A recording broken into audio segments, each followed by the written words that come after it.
Welcome to Dolby Creator Talks. This is a show about how artists use technology to tell their stories, and I'm your host, Glenn Kaiser.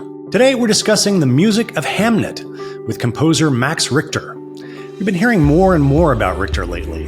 The contemporary classical music composer is popular not just in orchestral halls around the world, but also in the world of film scoring. Now, I've been a fan for quite some time, and it appears that I am not alone, as his original music, which he's released across 8 solo albums through the years, surpassed 1 million album sales and an astonishing 1 billion streams back in 2019. But let us know what you think. As one of the most widely popular classical composers on music streaming platforms, his music tends to generate very strong opinions. So let us know what you think about the music of Max Richter down in the comments. Another big fan of Max Richter is writer-director Chloé Zhao, who worked with him as the composer on her latest film, Hamnet. Here to discuss the music of Hamnet with Richter is our guest host, music journalist Jon Burlingame. I'll let Jon take it from here. Our guest today is one of the most renowned composers of our time. In addition to his well-known concert works, he's done a number of scores for film and television, including Ad Astra, Mary Queen of Scots, The Leftovers, and My Brilliant Friend. He's a past Grammy and Emmy nominee, and we're delighted to talk with him today about his music for Hamnet. Welcome, Max Richter. Hi, great to be here. Max, what attracted you to this project? I can imagine that you are asked all the time to do film scores, but my suspicion is that you're probably very selective. Yeah, I mean, I knew Chloé's work, of course, from especially Nomadland, which I loved. And then, I got sent the script. I read it. It sort of blew me away. I thought it was extraordinary, very beautiful, very powerful, very thoughtful piece of writing. And honestly, it was a bit of a no-brainer. Chloé and I met. We got on really well. We had lots of ideas which seemed to lock together immediately. And it was a very simple decision, So was the meeting and the offer before shooting began? Do you tend to start early on these kinds of projects? Yes. That's right. I mean, I started basically, one thing that happens to me is that whenever I read a script that I sort of connect to, I immediately, instantly have musical ideas. And that's what happened with this. And I made a load of sketches pretty much straight away off the page, put together about half an hour of music, which Chloé then used when they were shooting, and they would play the music on the set and they'd play the scenes and just have it as a sort of part of the creative environment of the shoot. And then over time, some of that material found its way into the assemblies and as editing went on. And so there was a kind of organic feedback process between the developing of the music and the way the shaping of the material for the movie. Did Chloé have any particular ideas or any suggestions to you about scores? Some directors, I think, like to hear from the composer first, but I know also some directors have their own ideas about what music should or could accomplish. I think with Chloé, she felt very strongly about a kind of overall sensibility for the film, to do with, the fact that this is a personal story and it's very psychological, but also that it is a story about human beings in the natural world and human beings in contact, in dialogue with the beyond. So that was really front and center for her straight away. And that made perfect sense to me. From my standpoint, then I started to, make material which sort of evoked those sorts of connections. Chloé was completely unprescriptive. I mean, she really left me alone. She, when I sent things over, of course, she responded. I love this one. I love this one more. But it was a very, very organic and easygoing process. And I think that's often, in a way, that's always a good sign, isn't it? Where a project, I mean, of course, there's always a bit of heavy lifting. I mean, writing a movie it's work, right? But it's often the case that when the projects which end up being, really, really wonderful or powerful, they're sort of in some way easy. Things kind of lock together in a good way. I remember on The Leftovers, the material was so extraordinary that it was never really difficult, and I think this is the same thing with this project. It's the material is so extraordinary, both obviously Maggie's writing and Chloe's work on that, and then obviously the Shakespeare. He's not bad, is he? When you've got things like that to work with, plus the sort of incandescent performance from Jesse and from Paul, it is sort of easier. It comes together fast then and simply. What role did the period play in what you were going to write? And this takes place, I think we begin in 1580 when Shakespeare meets our free-spirited Agnes. And of course, we know Hamlet was written around 1601, in that period of time. So what role did that play in what you were going to do? Elizabethan music is sort of one of my great passions, really. And it's an amazing sort of moment in English music history where you have this sort of community of composers writing just extraordinary things, both instrumentally and chorally. So it was a wonderful opportunity for me to sort of go back and connect to that material. I didn't want to write any pastiche. I didn't want any sort of fake Elizabethan music, but I did want to convey something of the texture, the sensibility, the DNA of it. And I did that in two different ways.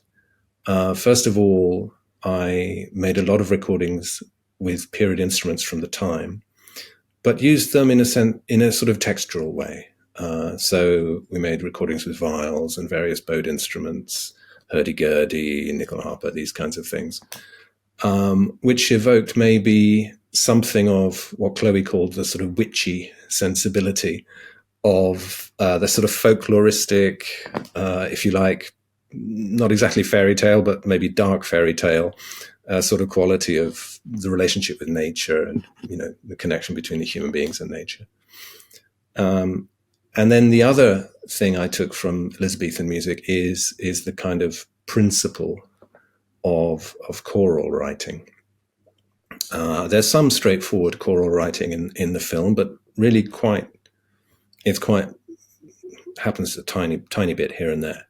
Most of the choral writing is a kind of abstracted, coloristic, sort of impressionistic,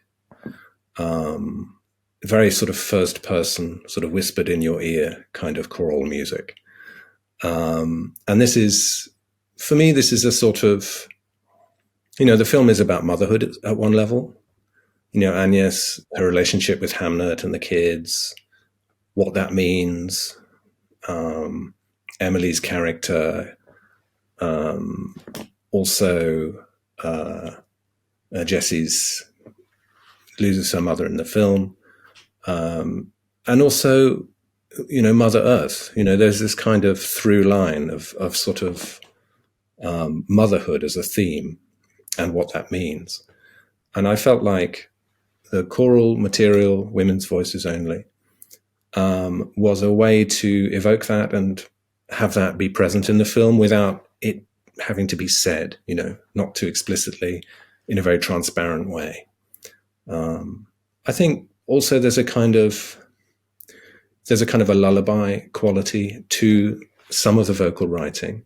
And this is to do with, what happens to Hamnet. Hamnet dies, but he moves through this sort of extraordinary bardo state at one point in the film. And you feel like this music sort of accompanies him on this journey. So those were the sort of two colors which I took specifically from Elizabethan music.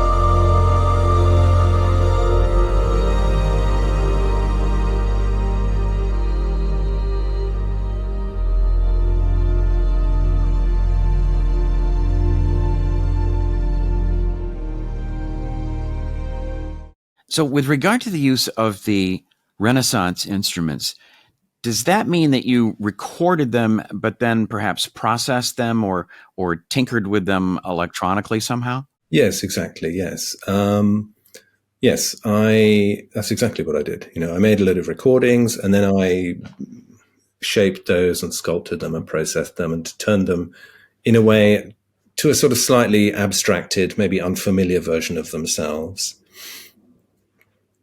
A big part of what the film is about the beyond. It's the unknown. It's the undiscovered country, as Hamlet says. And I felt that this processed language and also some of the electronic language, which comes in sort of into play later in the film, is a way to allow us to kind of talk about the things where the words can't go, this other space where Hamlet does go. So I think that's one of the things which electronic music can do beautifully, which is tough to do with traditional instrumentation, because I think, when somebody's playing a violin, a tiny part of your brain is always seeing a violin at some level. We just are. Or maybe that's just composers, but I do think that that's true. But, with an electronic sound, it can have a pure abstraction, and it can, in a way, allow us to connect maybe to an emotional state in a very sort of delicate way, without it being something which feels heavy-handed or, one-to-one. It can sort of, in a sense, open an emotional space. And I think that can be great. I found that the use of the electronics was very, very subtle, and it seemed like it goes hand in hand with the more traditional instruments that you're using. Is that right? Yes, I mean, I think the musical language of the film is a continuum between the acoustic material, the vocal material, and the electronic material, because the electronic material is all made from acoustic material. It's not, synths. It is things which have been turned into, the kind of upside down version of themselves.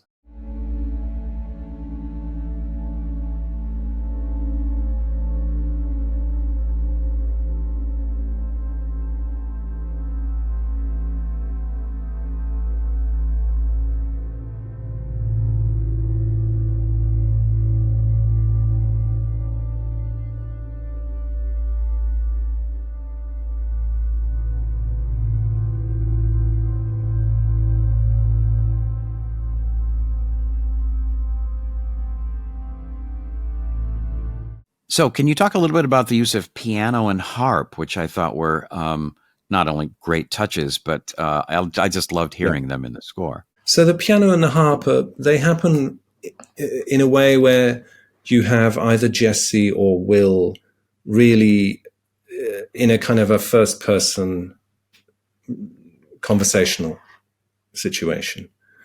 The harp appears very sparsely, but its kind of big moment is really quite near the beginning, where Will is talking about the story of Orpheus and Eurydice. And Orpheus in the legend, plays the lyre, which is a harp. So, let's have a harp then. So that one's on Orpheus.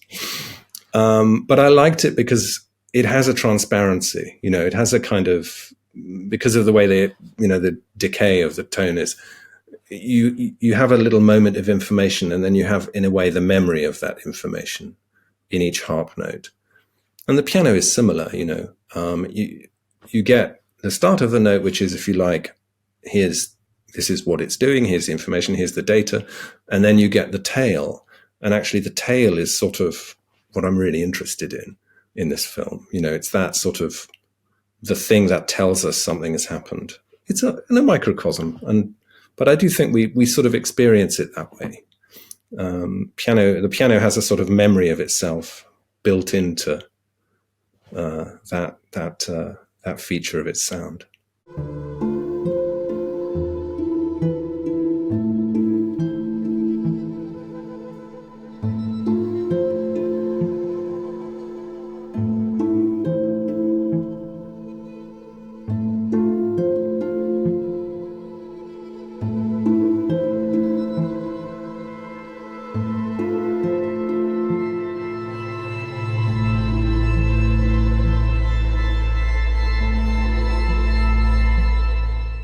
Talk a little bit more, would you, about the use of choral music? I wonder, when you write choral music for a period piece, do you need a choir that specializes in that era and that kind of music, or not? I mean, for me, I worked with some singers I've worked with quite a bit, mostly from a choir called Tenebrae, who are early music specialists and, are just incredible in that repertoire. And I think that's super important because it just means you don't have to sort of invent the wheel. They get it. They see a bit of polyphonic choral writing, of which there is a tiny bit in the film. And they go, yeah, we kind of know what to do with that. And then the kind of foreground vocals are Grace Davidson. And Grace Davidson is a singer I've worked with for years. She, I guess we first worked together in a meaningful way on a project of mine called Sleep, which is this 8.5-hour overnight piece, which where she sings all the solos. And Grace is a kind of, I mean, I don't know what to say about her, really. I do not know how she does what she does, but I'm very glad. I'm very glad that she does do it. There's no one like her, really. So, yeah, that's great. And did you say that all of the choral material is women? Almost all of it. There is one cue where they go into the globe for the first time. We see the globe for the first time, and there's a sort of a big, somber piece, which is maybe the most propulsive music in the film, where Agnes goes in, and we have this kind of big solo of her, and the globe opens out around her. And I've written a sort of bit of fake sort of William Byrd plus orchestra moment there. Because I just felt like it's a sort of a ritual moment. It has a kind of ceremonial quality, going into the theater. So yeah, I sort of pushed the loud pedal a bit there. And there are male voices in that as well, because I see that in a way as her entering, if you like, Will's world. So therefore, yes, also male voices.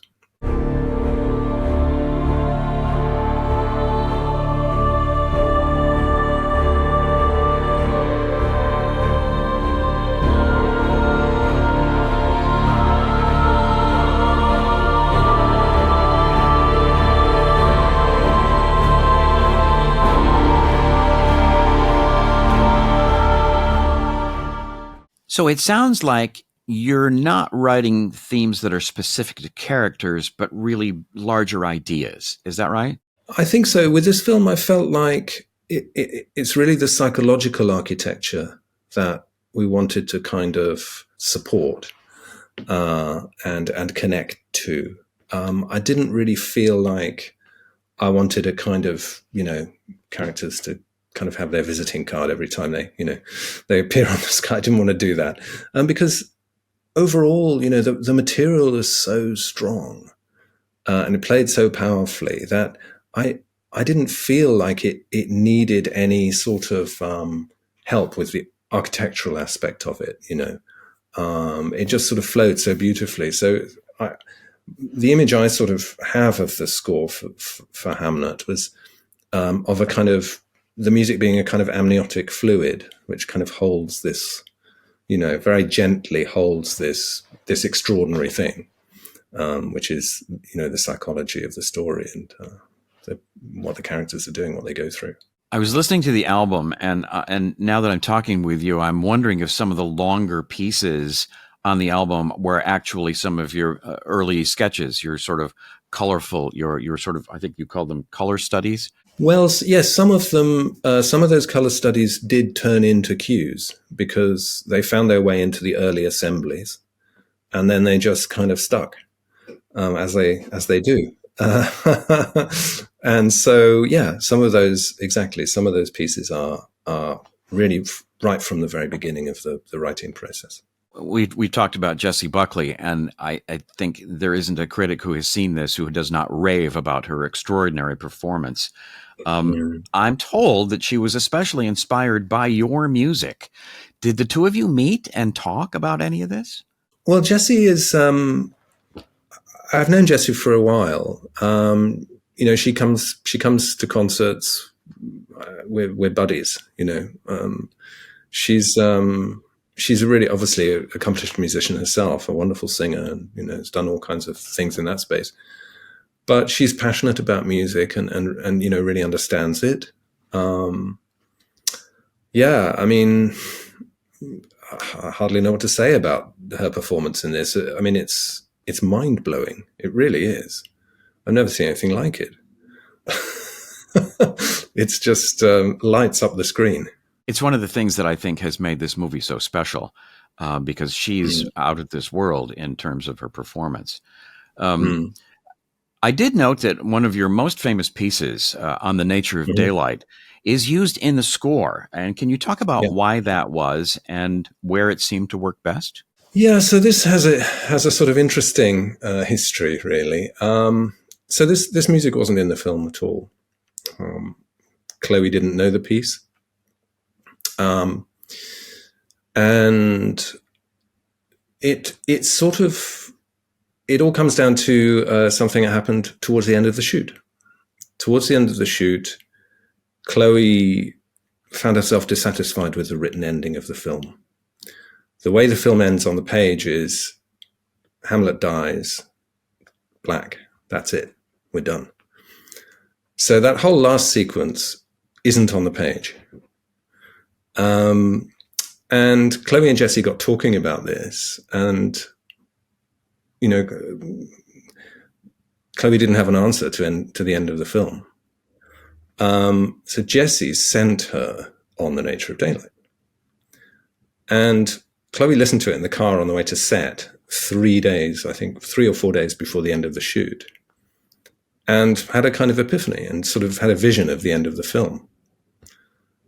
And got to set and said, okay, we're not shooting what we're supposed to be shooting. I'm rewriting the end of the film. We're doing this. And then they played that music on the set 10 hours a day for 4 days. And they made the end of the film. So I was actually there for one of those days. And so I kind of, experienced what was going on there. And I thought, this is very beautiful. And now I'm going to go home and I'm going to write a cue for the end of the film, because that's what I do, which I did do actually. And that music is actually on the end of the end credit roller. But, talking with Chloé about it and getting a sense of sort of how sort of meaningful and important it was for her, the whole trajectory of getting to that point, getting to that ending of the film, and how the music had sort of, in a way, unlocked that for her. She was really adamant that this is going to be On the Nature of Daylight at the end of the film. And ultimately, she's a great filmmaker, and she's made, so many good decisions all the way through this movie. The film is full of feeling, but it's also extremely clever. It's so beautifully put together. And I just thought, well, it's your movie. So I supported that idea in the end.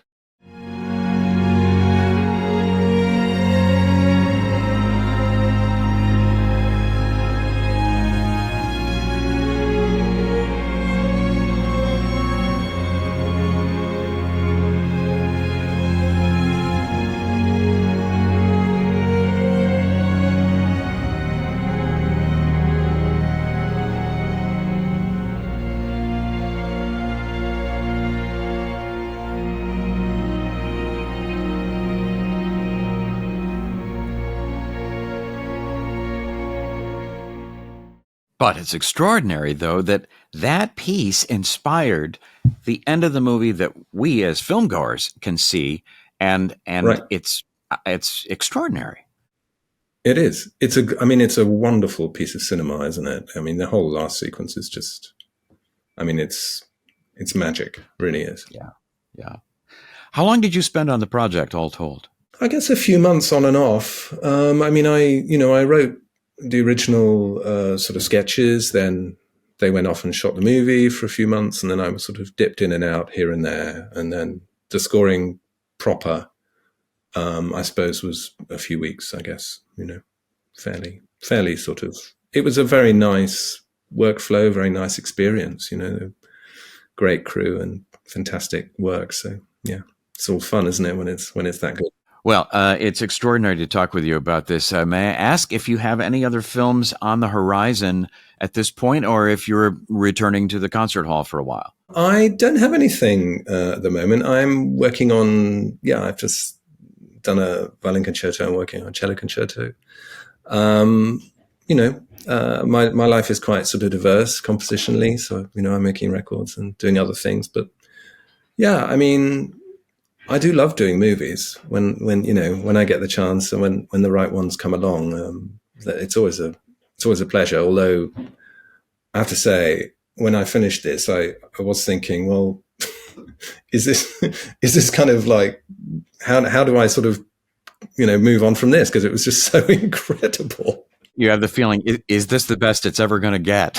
Is this the best it's ever going to be? Exactly. Which will be fine, by the way, because it really was extraordinary. Yeah, and the film is great. Your score is extraordinary, too, and what a pleasure it's been to talk with you about this today. Thank you so much, Max Richter. Well, thank you, John. Thanks. Many thanks to Max Richter for joining us on the podcast today, and thanks to Jon Burlingame for yet another fantastic conversation. And an extra special thanks to our friends at Focus Features for helping us put this conversation together. Be sure to check out Hamnet, which opens in select theaters on November 27th and goes into wider release on December 12th. We'll have links to tickets, as always, in our show notes. And once you've seen it, please let us know what you thought of the film and specifically the music down in the comments. And if you'd like even more conversations with artists and filmmakers about how they use technology to tell their stories, be sure you're subscribed to Dolby Creator Talks. You can find links to our show on all the major podcasting platforms, including the video version on YouTube, in our show notes. Or you can simply search for Dolby wherever you get your podcasts. If you're curious to know more about what we do at Dolby Creator Lab, head on over to dolbycreatorlab.com. There you'll find information about all of our programs. You can access the entire library of episodes of this show, and you can sign up for our mailing list. Until next time, this is Dolby Creator Talks. I'm your host, Glenn Kaiser. Our producer and editor is Michael Coleman.